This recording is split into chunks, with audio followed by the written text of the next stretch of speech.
നമ്മുടെ ഇന്നത്തെ റെസിപ്പി എളുപ്പത്തിൽ ചെയ്തെടുക്കാൻ പറ്റുന്ന ഒരു സ്വീറ്റ് ആണ്. നമ്മൾ വായിൽ വെച്ചാൽ അലിഞ്ഞു എന്ന് പറയില്ല, അത്രയും ടേസ്റ്റിൽ നമ്മുടെ വീട്ടിലുള്ള ചേരുവകൾ കൊണ്ട് പെട്ടെന്ന് തയ്യാറാക്കിയെടുക്കാം.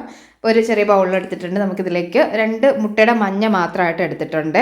ഇനി നമ്മൾ കസ്റ്റാർഡ് പൗഡറാണ് ചേർത്ത് കൊടുക്കുന്നത്. 2.5 ടേബിൾ സ്പൂൺ കസ്റ്റാർഡ് പൗഡർ. പിന്നെ മുട്ട മഞ്ഞ ആയതുകൊണ്ട് തന്നെ കുറച്ച് നന്നായിട്ട് വാനില എസൻസും കൂടെ ചേർത്ത് കൊടുക്കുന്നുണ്ട്.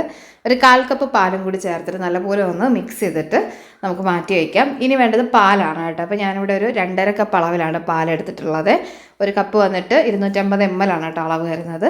ഇത് നല്ലപോലെ ഒന്ന് തിളപ്പിച്ചെടുക്കണം. അപ്പോൾ ഇതൊന്ന് തിളച്ച് വരുന്ന സമയത്ത് ഒന്ന് നല്ലപോലെ ചൂടായതിനു ശേഷം നമ്മളിതിലേക്ക് കുറച്ച് പഞ്ചസാര ഒന്ന് കാരമലൈസ് ചെയ്തെടുക്കുന്നുണ്ട്. അപ്പോൾ ഒരു ഫ്രൈ പാനിലേക്ക് ഞാനിവിടെ ഒരു 1/4 കപ്പ് പഞ്ചസാര ഒന്ന് മെൽറ്റാക്കി എടുക്കുന്നുണ്ട്. നല്ലപോലെ ഒന്ന് മെൽറ്റായി വരട്ടെ കേട്ടോ. ഒന്ന് കരിഞ്ഞു പോകല്ലേ, അങ്ങനെയാണെങ്കിൽ ബിറ്റർ ടേസ്റ്റ് ഉണ്ടാവും. അപ്പോൾ ഞാനിവിടെ ഈ ഒരു സോസ് പാനും ഫ്രൈ പാനും വാങ്ങിയിട്ടുള്ളത് ഇൻഡസ് വാലിയിൽ നിന്നാണ് കേട്ടോ. നല്ല ക്വാളിറ്റിയിൽ വരുന്ന ഒരു 4 പീസ് സെറ്റിൻ്റെ ആ ഒരു കോംബോ ഓഫർ കുക്ക് വെയർ സെറ്റാണ് വന്നിട്ടുള്ളത്. ഇതിലേക്ക് സോസ് പാൻ, ഫ്രൈ പാൻ, കടായും കൂടെ വരുന്നുണ്ട് കേട്ടോ. എല്ലാം നല്ല ക്വാളിറ്റിയിൽ. ആ ഒരു ഇൻഡസ് വാലി എന്ന് പറയുമ്പോൾ തന്നെ നമുക്ക് അറിയാൻ പറ്റില്ല, ഒരു സ്റ്റെയിൻലെസ് സ്റ്റീലിൻ്റെ ഒരു ട്രൈപ്ലൈ ലെയേഴ്സ് വരുന്നത് കൊണ്ട് തന്നെ നല്ല ഒരു സേഫായിട്ട് നമുക്ക് യൂസ് ചെയ്യാനും പറ്റും. അതുപോലെ കുറച്ചധികം നാൾ നമുക്ക് മെയിൻറ്റെയിൻ ചെയ്യാൻ പറ്റും കേട്ടോ. അപ്പോൾ ഈ ഒരു പ്രോഡക്റ്റ് വാങ്ങാൻ താല്പര്യം ഉണ്ടെങ്കിൽ ലിങ്കെന്നോ പാനെന്നോ കമൻറ്റ് ചെയ്താൽ മതി. അതുപോലെ തന്നെ നിങ്ങൾ പർച്ചേസ് ചെയ്യുന്ന സമയത്ത് യാസ്മിൻ എന്നൊരു കൂപ്പൺ കോഡും കൂടി യൂസ് ചെയ്താൽ എക്സ്ട്രാ 12% ഡിസ്കൗണ്ട് കിട്ടും കേട്ടോ. അപ്പോൾ നമ്മൾ ആ ഒരു പഞ്ചസാരയ്ക്ക് നല്ലപോലെ മെൽറ്റാക്കി എടുത്തിട്ടുണ്ട്. ഇനി ഇതിലേക്ക് ആ ഒരു നല്ല തിളച്ച പാല് കുറച്ച് വിധമാണ് ഒഴിച്ചു കൊടുക്കാനായിട്ട് കേട്ടോ. എന്നിട്ട് നല്ലപോലെ മിക്സ് ചെയ്തെടുക്കാം.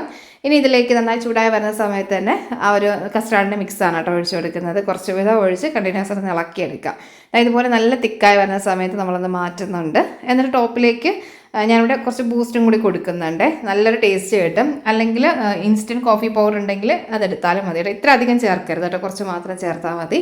പിന്നെ കുറച്ച് നട്ട്സും കൂടെ ഒന്നുകൂടി ടേസ്റ്റി ആക്കാനായിട്ട് കൊടുത്തിട്ടുണ്ട്. പിന്നെ ഫ്രിഡ്ജിലേക്ക് മാറ്റി നല്ലപോലെ തണുപ്പിച്ചെടുത്തിട്ട് സെർവ് ചെയ്താൽ മതി. അടിപൊളി ടേസ്റ്റിയാണ് കേട്ടോ.